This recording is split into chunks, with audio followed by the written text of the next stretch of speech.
Hello everyone, my name is Bombshow. You're welcome to my channel. It's a Bombshow Television. Musho my latest musho zviri kupisa zvega.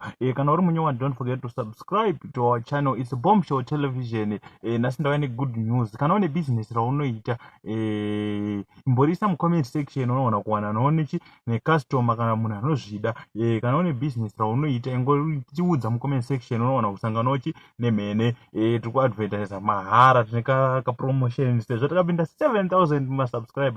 Guys, ndokubigai makapenga. Ndimi munoita tirambe tichiendera kumberi tichaga ma latest. So ndisinganyanyi kupedza nguva. Kana uri munyowa ndinokuchingamidza nemufaro. Don't forget to subscribe to our channel. Ndisinganyanyi kupedza nguva. Let's get into today's story, and don't forget to advertise your business with us. Number munozowana pa description ye channel kana kuti ndichadzisa mu comment section. Saka rega tipinde munyaya yanhasi. Right, I think that's why zvichinzi kunzi ndimba kana kuti kunzi mupurisa kana kuti kunzi musoja hazvireve hondo, guys, because vakomana vazobatwa and picture ratanga kubuda richitenderera ndeiro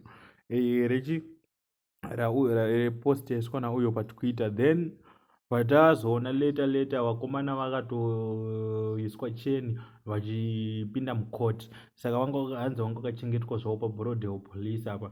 Izvezvizvi vapinda mukoti. Da kuti ndikuratidze vhidhiyo racho singanyopedza nguva, asi tichikupanana advice yekuti avoid hondo, guys. Sanike panyuye patakupinda pama1 and kana kudrive safe, because maaccidents ari kubuda, guys, akawandisa. I love you all. Da kuti 9000 ma subscribers ange ari echokwadi, ange ari chaiwo evanhu vari kuona mavideos. Thank you. Hatiruzonzwa kuti vanhu mwafa.